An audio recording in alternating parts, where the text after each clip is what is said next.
आज पढ़ेंगे calculation of various elements of the curve. Curve के कुछ एलिमेंट के बारे में हम लोग आज डिस्कस करेंगे, जिसपे numerical problem SBT Bihar university SBT Bihar में भी आता है और यहाँ से कॉम्पिटिटिव एग्जाम में भी क्वेश्चन पूछे जाते हैं। तो कुछ एलिमेंट्स के बारे में पहले हम लोग सीखेंगे यहाँ पे, उसके बाद इससे रिलेटेड न्यूमेरिकल करेंगे। तो सबसे पहले आज हम लोग पढ़ेंगे टेंजेंट लेंथ। पहला जो मेरा पढ़ना है आज हम लोग को, वो पढ़ना है टेंजेंट लेंथ के बारे में। इसको इरेज करता हूं मैं। टेंजेंट लेंथ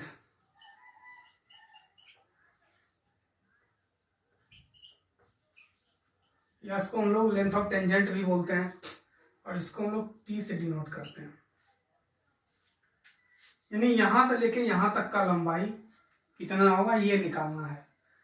यानी T1i को हम लोग बोलते हैं लेंथ ऑफ टेंजेंट या T2 को बोलते हैं लेंथ ऑफ टेंजेंट। और हम लोग जानते हैं कि कोई सर्किल है और किसी भी एक्सटर्नल पॉइंट से किसी दो जगह अगर टेंजेंट डालते हैं तो दोनों टेंजेंट लेंथ क्या होता है, ये दोनों ये इक्वल टू ये होता है अकॉर्डिंग टू ज्योमेट्री। तो अब एक एक करके हम लोग पढ़ते हैं टेंजेंट लेंथ T1। तो इसमें हम लोग सबसे क्या करते हैं, फ्रॉम ट्रायंगल OT1i, यानी OT1i ये ट्रायंगल है और ये ट्रायंगल में ये राइट एंगल ट्रायंगल है, ये 90 डिग्री है। अगर ये एंगल हम लोग लेते हैं तो ये बेस, ये परपेंडिकुलर और ये हाइपोटेनस। तो किस ट्रायंगल का बात किए, OT1 और I का हम लोग बात कर रहे हैं।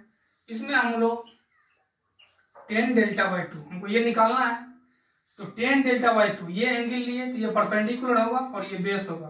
तो tan थीटा बराबर सिंपल क्या होता है, यहाँ थीटा यानी डेल्टा/2 है, परपेंडिकुलर अपॉन बेस। तो परपेंडिकुलर मतलब T1i अपॉन बेस OT1 यहाँ से क्या हो गया, tan डेल्टा/2 इक्वल टू T1i जो हमको निकालना है और इसका वैल्यू R। OT1 का वैल्यू क्या है, R। सर्किल के सेंटर से पेरिफेरी पे कहीं भी लाइन खींचेंगे तो उसको हम लोग रेडियस बोलते हैं। This is radius, OT1 is equal to radius. तो यहां से मेरा T1i इक्वल टू क्या हो गया, R tan डेल्टा/2। इसी को हम लोग बोलते हैं टेंजेंट लेंथ, यानी T1 या T1i को हम लोग टेंजेंट लेंथ बोलते हैं और ये होता है R tan डेल्टा/2 अगर ये एंगल मेरा डेल्टा/2 है। और जितना यहाँ एंगल बनता है उसका हाफ ऑफ यहाँ पे बनता है। तो ये पहला टर्म था जिसको हम लोग सीखे। इसके बाद हम लोग सीखते हैं चेनेज के बारे में, chainage of tangent point. Chainage of tangent point. Points यहाँ पे दो टेंजेंट पॉइंट्स है, एक पीसी है और एक पीटी है, यानी पॉइंट ऑफ कमेंसमेंट है और पॉइंट ऑफ टेंजेंसी। इसका चेनेज निकालना है। तो सबसे पहले चेनेज का मतलब समझते हैं। चेनेज क्या होता है कि इधर कहीं से हम लोग मेजर करना शुरू किए होंगे, कहां से शुरू किए ये नहीं मालूम है, लेकिन क्वेश्चन में हमेशा पॉइंट ऑफ इंटरसेक्शन का चेनेज गिवन रहता है, दिया हुआ रहता है। यानी ऑलवेज हम लोग को आई का चेनेज जनरली क्या होता है, दिया रहता है। इसका चेनेज पता है, मतलब इसका दूरी पता है। चेनेज का मतलब दूरी, कि इधर कहीं से मेजर करना शुरू किए होंगे और मेजर करते करते यहां तक आए होंगे तो उसका दूरी हम लोग को क्वेश्चन में दिया रहता है। तो इस पॉइंट का दूरी निकालना है और इस पॉइंट का दूरी निकालना है। इसी को हम लोग बोलते हैं चेनेज। यानी chainage of I is always given या जनरली गिवन। चेनेज जो होता है आई का जनरली क्वेश्चन में दिया रहता है। मतलब the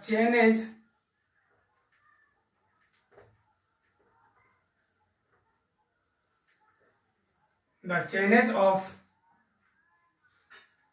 point of intersection, the channage of point of intersection means I is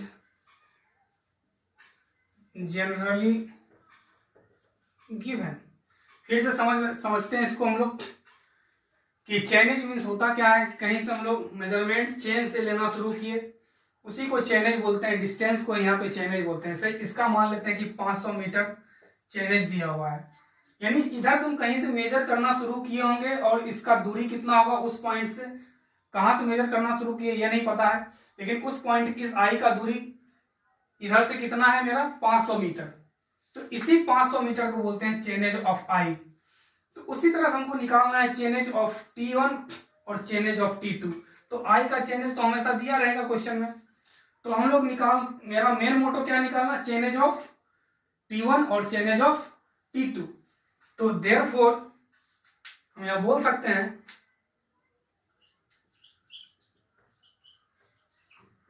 chainage of T1 equal to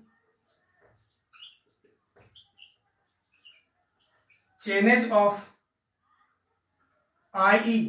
इसका चेनेज में अगर हम ये डिस्टेंस माइनस कर दें, ये दूरी माइनस कर दें, यहां से लेके यहां तक दूरी पता है, यानी इसका चेनेज पता है, और ये डिस्टेंस हम माइनस कर दें तो ये पता चल जाएगा यहां से यहां तक का दूरी। और ये डिस्टेंस हम लोग निकाल चुके हैं, क्या होता है, इसको हम लोग बोलते हैं लेंथ ऑफ टेंजेंट माइनस या tangent length minus tangent length. फिर समझते हैं, अगर आई का चेनेज दिया हुआ है, मतलब इधर से आई का दूरी दिया हुआ है और इसका हमको दूरी निकालना है T1 का, यानी T1 का चेनेज निकालना है, तो अगर इस डिस्टेंस में ये डिस्टेंस हम माइनस कर दें तो ये बच जाएगा, मतलब इसका दूरी निकल जाएगा। तो इसी को बोलते हैं हम लोग चेनेज ऑफ T1। क्या लिखे, chainage of T1 equal to chainage of I. Chainage of I minus tangent length, यानी ये क्या हुआ मेरा,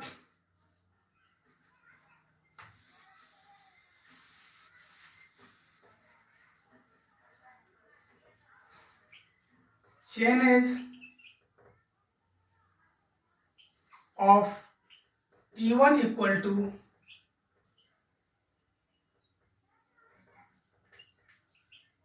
chainage of I minus R10 delta by 2। और हम लोग जानते हैं इसका लेंथ, हम लोग पहला जो फॉर्मूला डिराइव किए थे लेंथ ऑफ टेंजेंट, ये कितना आया था मेरा R10 डेल्टा बाई 2। ये दूरी पता है हमको, ये टोटल दूरी पता है, ये माइनस कर देंगे तो ये निकल जाएगा, यानी चेनेज ऑफ T1 निकल जाएगा। यहां से इस पॉइंट का डिस्टेंस हमको पता चला, यानी चेनेज पता चला। अब मेरा चेनेज किसका निकालना है, T2 का। तो इसको हम लोग क्या लिख सकते हैं, मतलब बी पार्ट, ये ए पार्ट हुआ। अब हमको निकालना है चेनेज ऑफ T2। तो चेनेज ऑफ T1 तो पता है, उसमें अगर ये लेंथ हम ऐड कर देंगे तो चेनेज ऑफ T2 पता चल जाएगा। तो क्या करेंगे हम लोग, चेनेज ऑफ T1 ऊपर निकाल चुके हैं हम लोग, चेनेज ऑफ T1 प्लस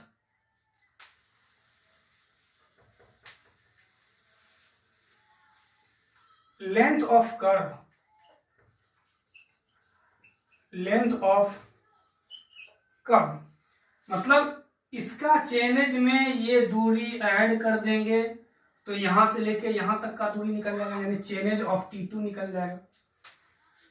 तो सबसे बड़ा बात है कि ये डिस्टेंस हमको निकालना, मतलब जो लेंथ ऑफ कर्व है, लेंथ ऑफ कर्व कैसे निकलेगा पहले वो देखते हैं। यानी लेंथ ऑफ कर्व, इसको L मान लेते हैं, ये कितना के बराबर होगा, अगर ये पूरा सर्किल होता, कर्व क्या है, एक सर्किल का पार्ट है, पहले दिन पढ़े थे सिंपल कर्व में। अगर ये पूरा सर्किल होता तो एक राउंड घूमने में हम लोग को कितना लगता है एंगल, 360, और 360 में हम डिस्टेंस कितना घूम जाते, 2 पाई r, यानी 1 डिग्री एंगल में 2 पाई r डिवाइडेड बाय 360, यानी ये आर्क जो है वो कितना एंगल बना रहा है, यहां से लेके यहां तक, और ये कितना के बराबर है, डेल्टा के बराबर, and delta equal to pi R, यानी डेल्टा एंगल में कितना हो जाएगा, pi R delta divided by 180, यानी length of curve pi R delta divided by 180। तो यहां चेनेज हम लोग को निकालना है T2 का, तो chainage of T1 plus arc length या कर्व लेंथ को ऐड कर देंगे तो इसका मेरा चेनेज निकल जाएगा। तो इसको हम लोग लिख सकते हैं, यहां से क्या लिख सकते हैं,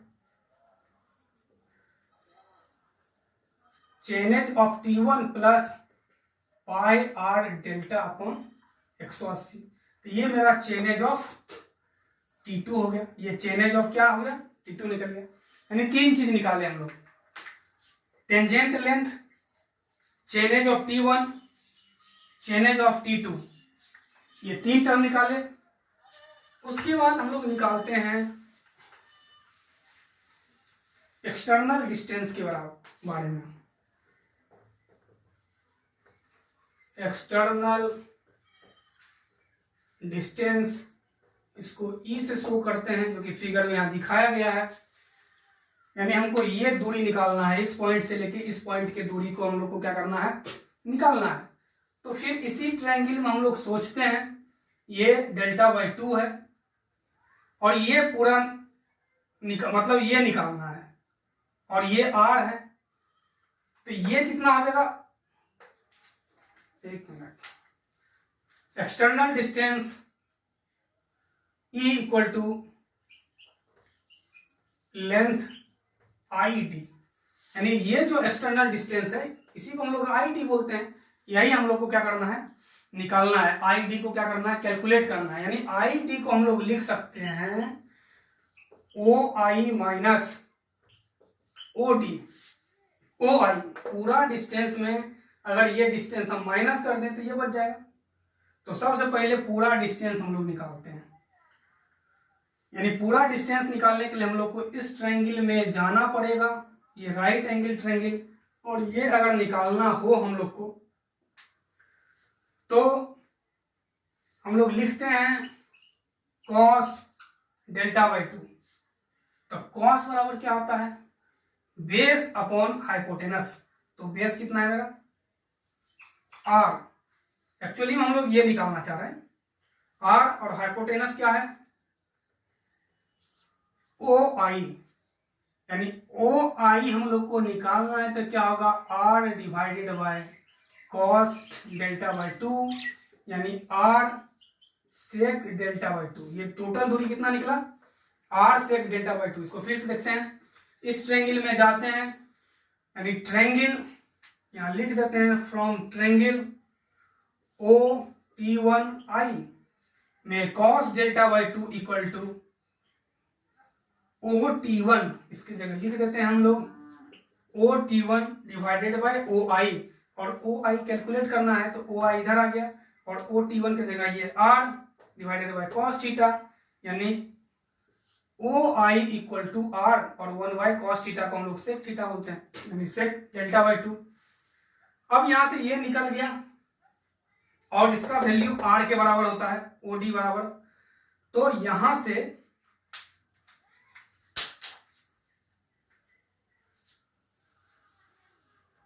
यानी I D equal to O I, O I की जगह R sec delta by 2 minus O D की जगह आर, ये क्या हो गया, आर हम कॉमन ले लिए, सेक डेल्टा बाई 2 माइनस 1, यानी आई डी। यानी एक्सटर्नल डिस्टेंस हमारा क्या आ गया, एक्सटर्नल डिस्टेंस का जो फॉर्मूला आया,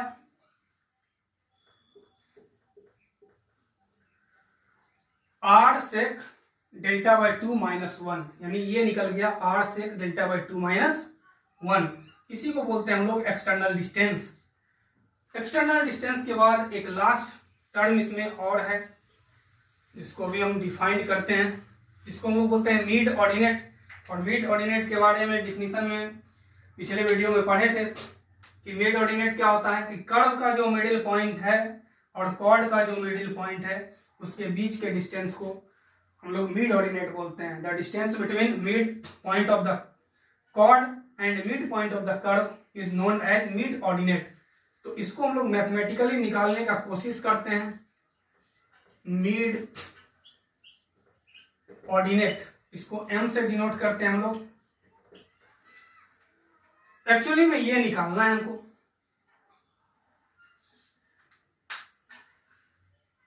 यानी लेंथ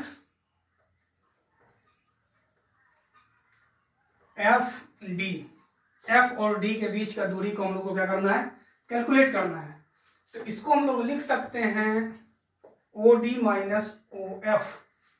अब देखते हैं फिगर में, O D minus O F, अगर इस दूरी में ये दूरी माइनस कर देंगे तो ये बच जाएगा। तो ये दूरी एक्चुअली कितना है, आर, ये तो आर के बराबर है। और ओ एफ ये निकालना है। तो इसको निकालने के लिए थोड़ा नीचे जाते हैं, इस ट्रायंगल के बारे में फिर से चर्चा करते हैं। यानी triangle O I F, O I F में जब हम लोग जाते हैं और ये दूरी चाहिए, ये एंगल है, तो एंगल ये है और 90 डिग्री ये है। तो ये हाइपोटेनस हो गया, ये बेस हो गया और एंगल के सामने ये परपेंडिकुलर हो गया। तो ये क्या होगा, कॉस थीटा, यानी cos delta by two. Cos delta by two base upon hypotenuse, तो base O F, hypotenuse O I, O T sorry.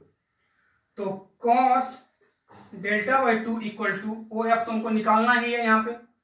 तो O F divided by R, यानी O F equal to R cos delta by two. अब इसका value हम लोग निकाल लिए O F का, तो यहाँ पुट कर देते हैं R cos delta by two, यानी m बराबर ये हो गया, यानी m बराबर r, कॉमन ले लेते हैं 1 minus cos delta by to. ये हो गया मेरा मिड ऑर्डिनेट। यही मिड ऑर्डिनेट का क्या हो गया, फॉर्मूला हो गया। मिड ऑर्डिनेट का एक और नाम नेमिंग बुक में किया हुआ है, जिससे रिलेटेड क्वेश्चन पूछे जाते हैं एग्जाम, बहुत सारे एग्जाम्स में। तो मिड ऑर्डिनेट को हम लोग बोलते हैं वर्साइन ऑफ कर्व। इसको लिख देते हैं, the mid ordinate of curve, the mid ordinate of curve is also known as versine of the curve. यानी मिड ऑर्डिनेट जो है, the mid ordinate of the curve is also known as versine of the curve. उसको हम लोग क्या बोलते हैं, versine of the curve भी बोलते हैं। तो ये वीडियो आज यहाँ तक है। इसको हम लोग कुछ फार्मूला पढ़े, कुछ फार्मूलेट किए यहाँ पे, और फिर अगले वीडियो में हम लोग देखेंगे।